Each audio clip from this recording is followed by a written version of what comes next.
The woman in the judge's chair was staring intently at Kevin, and the only word she could think of was, "Impossible!"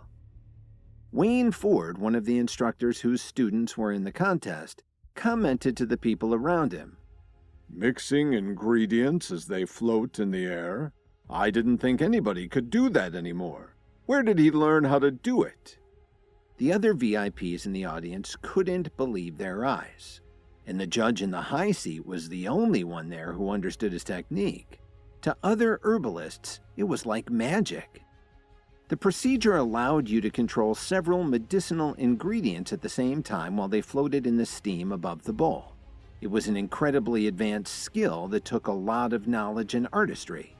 The advantage was, you could control the temperature more precisely, and it allowed you to prepare a pill very quickly, which was just what Kevin needed to do.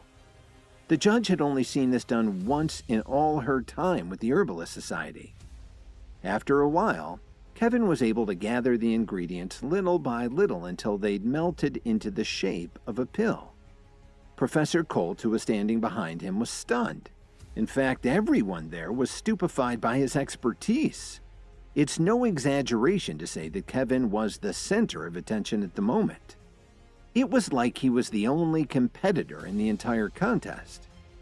Just as Kevin was gathering the remaining ingredients into the pill, you could see electricity arcing around the bowl. It looked like a Van der Graaf generator.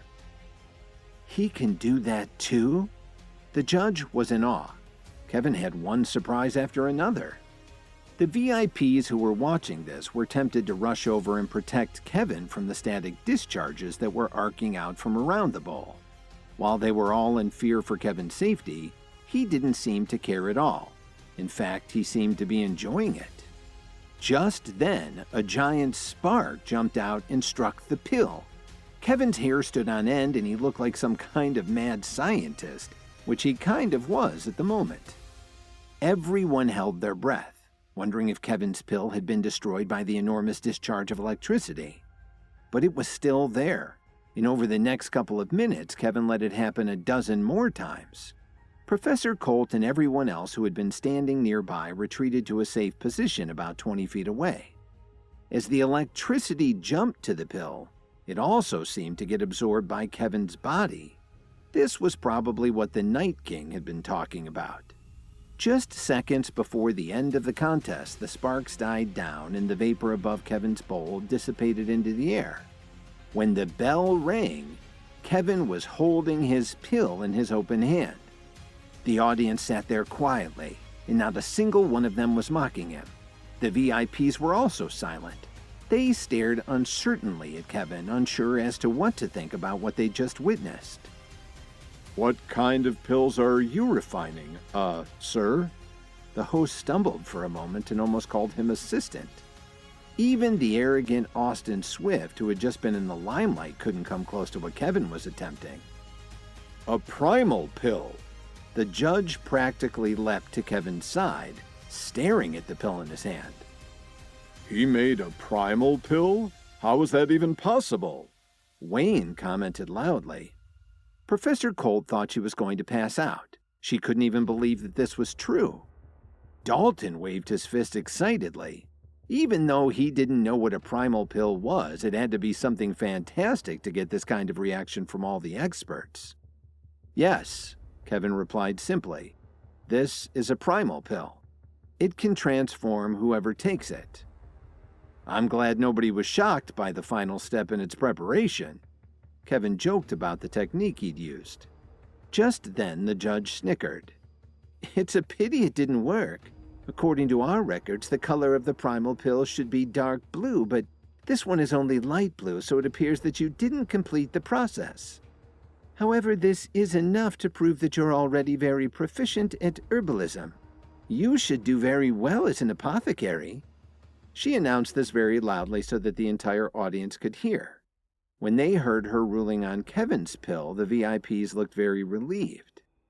It would have been extremely embarrassing for them and their students if a mere assistant had won the grand prize in the contest. Kevin couldn't believe it. He took a look at the pill in his hand, and then he raised his head and stared at the judge.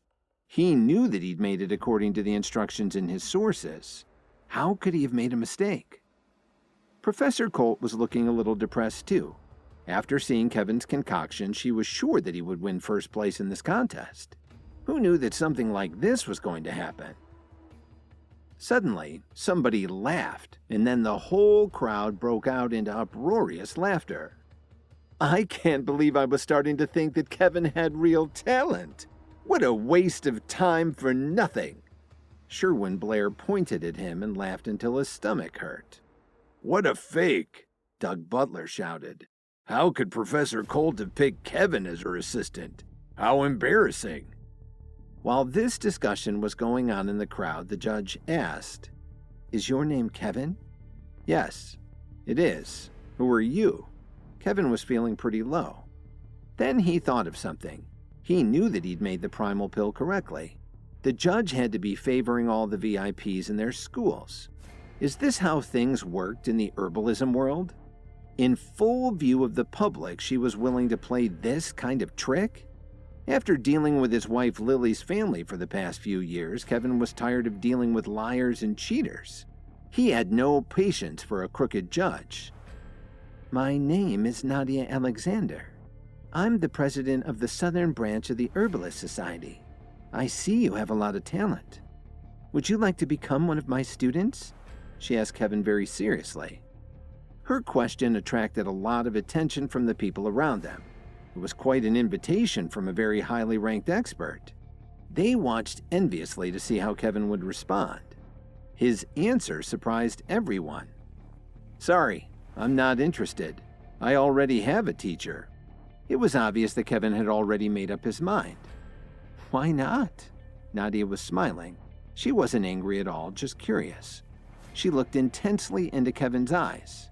Because I'm sure that there's nothing wrong with my pills. Can't you see that I'm qualified to be a master herbalist? Kevin took his pill and put it in his pocket. It sounds like you have a lot of confidence in your abilities, Nadia commented pleasantly. Kevin was a little confused. She seemed like a decent person, so why was she doing something like this? Just then, a loud voice cried out. I will make you pay for what you've done to me. Turning to his right, Kevin saw someone from the VIP section pull out a dagger and run towards him. It was Ariana Titus, the woman who had been eyeing Kevin so venomously earlier in the day. But before Kevin had a chance to react, he saw the metal glint in the sunlight as the dagger's point stopped just an inch below his sternum. The only reason it wasn't plunged right through his belly was that Nadia had stepped in and placed her hand on top of the attacker's wrist and stopped it. Everyone gasped. They knew that it took an incredibly strong person to do what she'd just done. You shouldn't play with knives. Someone may get hurt, Nadia sneered. Then she bent the attacker's wrist, pulled the dagger out of her hand, and tossed it point first into the ground. President Alexander, please get out of my way. This shameless will die for what he's done. She stared at Kevin fiercely. After everything the Williams family had told Ariana about Kevin, she couldn't control her anger. She didn't even care that she was doing this right in the middle of a public contest in downtown Chicago. But Ariana, I haven't announced the final results. Don't you have any respect at all for the Herbalist Society? Please subscribe to the Pocket FM YouTube channel and press the bell icon for instant notification. Check out our channel for more such exciting shows.